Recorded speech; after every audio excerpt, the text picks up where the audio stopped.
Thank you very much, Naomi. Justice Sachs, it's an honor to be here with you.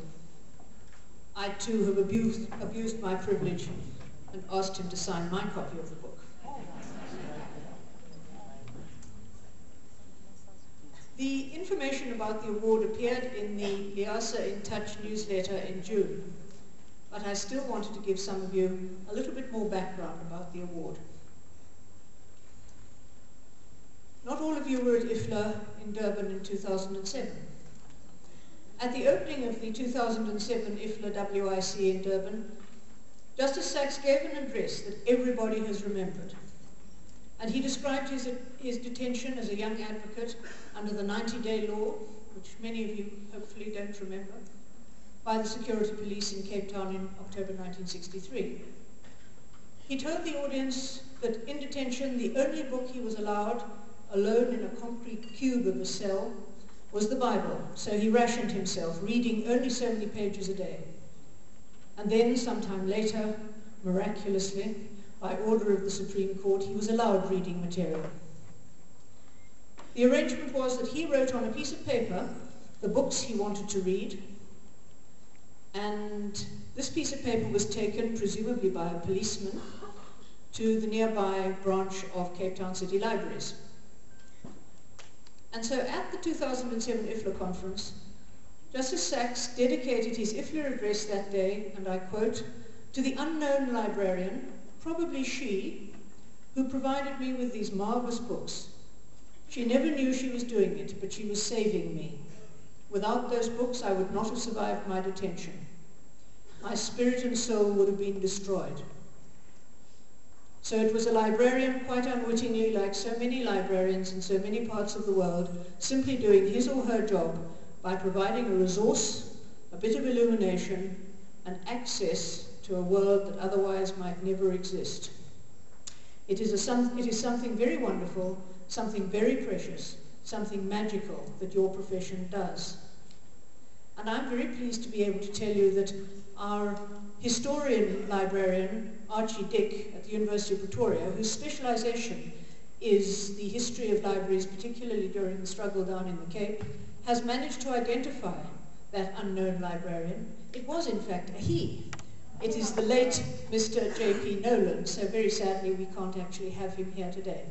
But that was the person who actually supplied the books on Albie Sachs's list.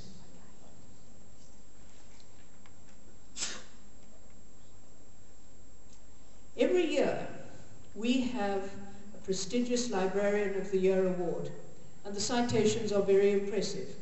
They reveal the kind of commitment to service within communities served by librarians that Albie Sachs in general was referring to throughout his address in 2007.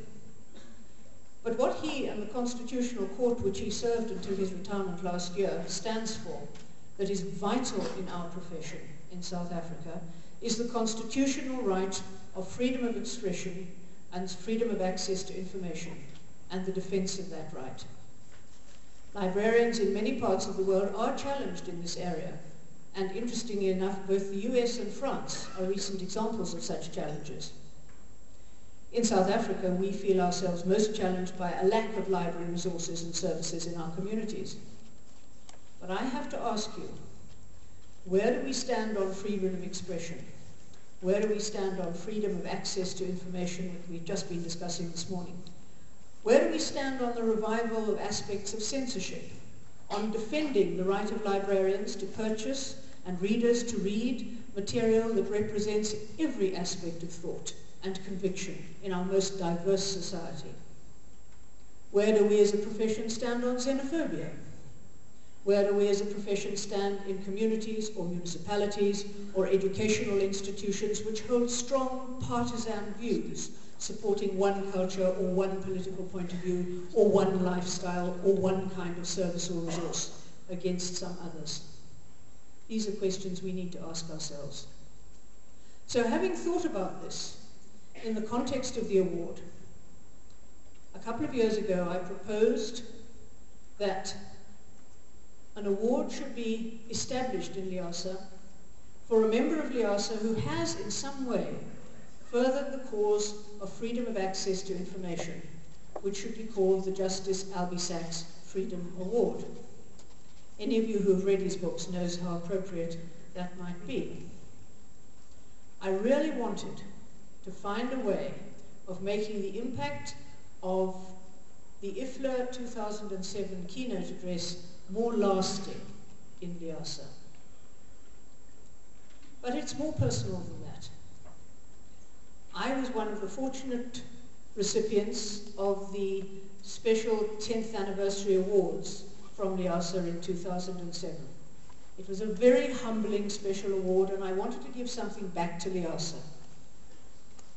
I also wanted to make some personal gesture to redress the years of what we used to call political neutrality or non-political involvement that was a hallmark of the old library professions. And so as a result, I made this suggestion to LIASA that we might establish such an award for a librarian who in some way furthered freedom of access to information. At last, early this year, I heard from Myra Boyes, who's the convener of the awards committee, in which she said that this award was going ahead, and I was delighted. I had asked that Archie Dick be one of the people involved in this award committee, and an article and duly a call for nominations was published, as you all saw. The outcome of that today is the first presentation of the Justice Albie Sachs Freedom Award, and it's wonderful to be able to have him here to do that presentation. Just to say something briefly about the award itself, it is in fact sitting here on the table. It was originally planned to be a modest check and a great honor to whoever the recipient was. But then I thought a little bit further, and I thought about how Albie Sachs developed the wonderful art collection at the Constitutional Court that everyone knows about, and if you haven't seen it, go and see it. It's part of the Constitutional Court. So then I thought that each year this award should probably be a piece of African art. And this is now going to be presented with a certificate each year to the winner. It's not a trophy that comes back each year. It belongs to the recipient every year. And this year's award is the stone carving of a bird, and I've asked the cameramen if they can put it up on the screen so that you can all see it fairly close up. I might say it is unbearably heavy, so it is going to be awarded by a table. It is not going to be carried away unless somebody is a strong-armed person.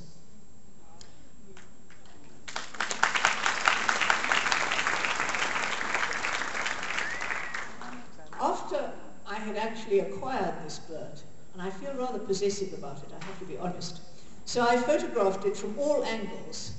I went to a particular place and I took photographs of it from every angle. It seemed to me that the more I looked at it and the more I handled it, very gently, with great strength, the more one might imagine that this bird was emerging or escaping from the stone from which it's carved. This is what sculptors often say they do. They liberate the image that they carve from stone in which something has been imprisoned. And this took me to remember again the description, and I've just confirmed it is so, in Albie Sachs's jail diary that he wrote after his detention in the 60s, of how, when he was released, he ran and ran and ran down to the beach and into the sea. And I always thought that was a wonderful image of freedom. This in turn brought to mind some lines from a poem I've always loved, and some of you may know, by the World War I poet Siegfried Sassoon, who was a terrifically anti-war poet. And he wrote, "Everybody suddenly burst out singing, and I was filled with such delight as prisoned birds must find in freedom." So by sheer serendipity, the carving for this first award of the Justice Albie Freedom Award seems to me to embody a great deal of what I hope this award will stand for. Thank you very much.